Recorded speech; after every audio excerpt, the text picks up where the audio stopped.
أعوذ بالله من الشيطان الرجيم بسم الله الرحمن الرحيم إن أول بيت وضع للناس للذي ببكة مباركا وهدى للعالمين صدق الله العظيم. ما قبل درس میں حضرت ابراہیم خلیل اللہ کا ذکر تھا. آج اللہ رب العزت بیت اللہ شریف کا ذکر فرما رہے ہیں، جس کو حضرت ابراہیم خلیل اللہ نے اور ان کے بیٹے جناب حضرت اسماعیل ذبیح اللہ نے تعمیر فرمایا کہ ان اول بیت وضع للناس للذی ببکہ، پہلا وہ گھر جس کو لوگوں کی عبادت کے لیے تعمیر کیا گیا، مقرر کیا گیا، وہ کیا ہے جی؟ الذی ببکہ تھا، جو مکہ میں ہے، وہ بیت اللہ شریف ہے.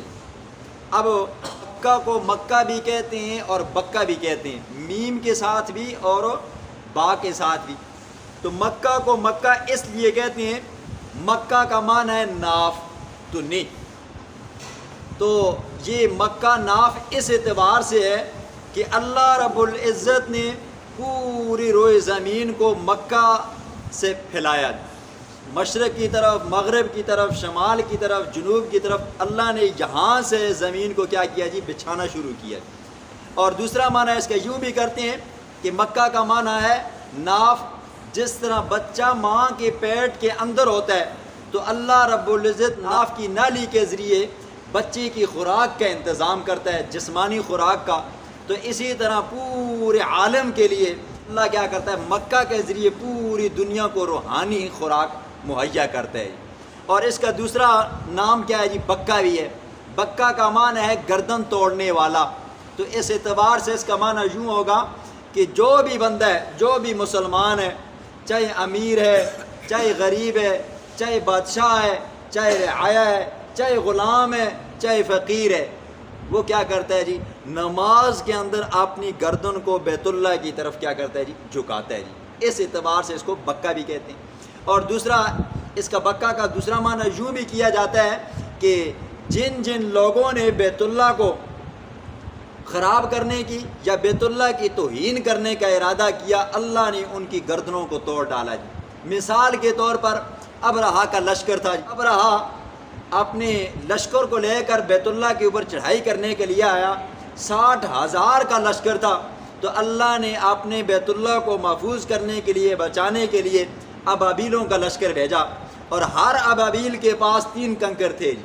ایک کنکر اس کے ایک پاؤں میں اور ایک دوسرے پاؤں میں اور ایک چونچ میں جی. اب وہ ابابیل اوپر سے پتھر پھینکتے، مسور کی دال جتنا وہ پتھر تھا، وہ اوپر سے پتھر پھینکتے، جس بندے کی سر کی کھوپڑی میں لگتا اور لگنے کے بعد اس بندے کے اندر سے ہوتے ہوئے، ہاتھیوں کے اندر سے ہوتے ہوئے زمین پہ جا کر لگتا تو وہ بندہ آنن فانن کیا ہو جاتا ہے جی؟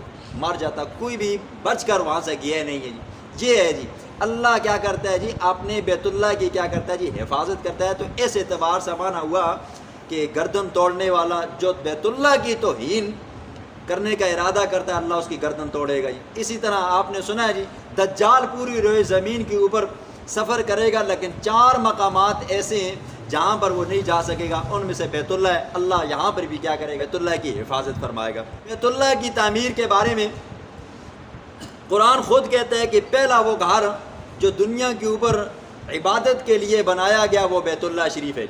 اس کے بعد مسجد اقصی کو تعمیر کیا گیا.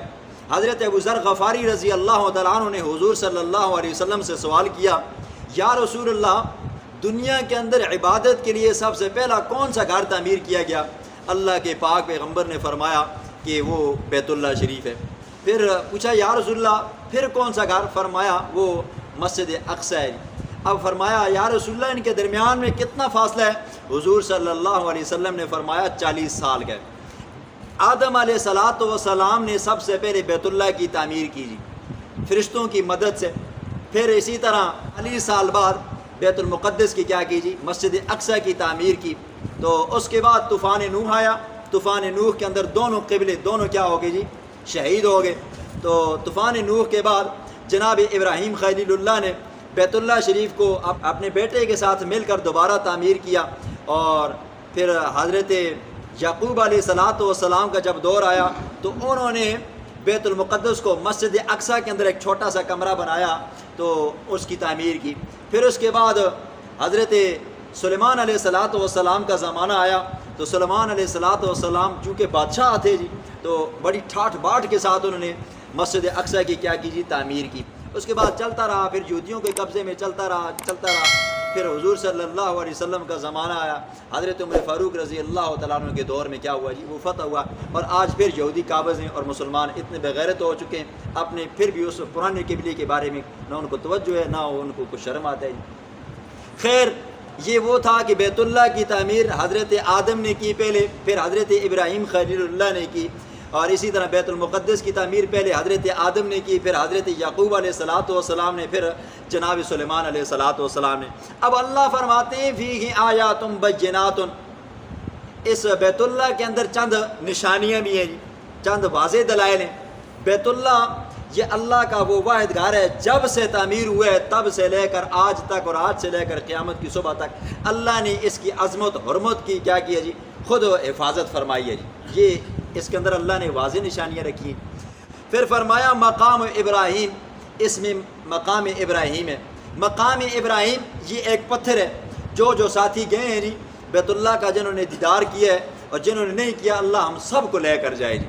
تو ابراہیم خلیل اللہ اس پتھر کے اوپر کھڑے ہوتے تو جیسے جیسے دیوار اوپر جاتی وہ پتھر بھی حضرت ابراہیم خلیل اللہ کو اوپر اٹھا کر لے کر جاتا، جاتے جاتے اوپر تک لے کر جاتا جی۔ تو ابراہیم علیہ السلام کے پاؤں اس پتھر کے اوپر پڑ گئے جی۔ پھر اس کے بعد وہ پتھر بیت اللہ کے دروازے کے پاس رکھا رہا، پھر چونکہ لوگوں کی آمد و رفت زیادہ ہو گئی، رش زیادہ ہونے لگا، تو پھر سعودی حکومت نے اب اس کو کیا کیا ہوا جی، بند کر کے ایک سائڈ پہ رکھا ہوا ہے جی۔ تو وہاں پر کیا ہے جی، اب بھی بندہ جب جاتا ہے طواف کرتا ہے، طواف کرنے کے بعد 2 نفل وہاں پر بھی اس کو پڑھنے پڑتے ہیں۔ اور تیسری خصوصیت ومن دخلہ کان آمنا، جو بندہ بیت اللہ کے اندر داخل ہو گیا وہ بندہ حفاظت میں آ گیا جی، اس بندے کو حفاظت مل جائے گی، اس بندے کو کوئی چھیڑ چھاڑ نہیں کر سکتا۔ باہر سے چوری کی ہے، بیت اللہ کے اندر اس کے ہاتھ نہیں کاٹے جائیں گے، باہر اس نے کسی کو قتل کیا ہے، بیت اللہ کے اندر اس کا سر قلم نہیں کیا جائے گا، باہر اس نے جو کچھ بھی کیا ہے لیکن وہ بھاگ کر اندر گیا ہے، اس کو بیت اللہ کے اندر کسی قسم کی سزا نہیں دی جائے گی۔ ہاں اس کو مجبور کیا جائے گا، باہر نکلے گا تو باہر اس کو سزا ملے گی، لیکن بیت اللہ کے اندر سزا نہیں ملے گی۔ یہ بیت اللہ کی خصوصیت ہے، 3 ہے۔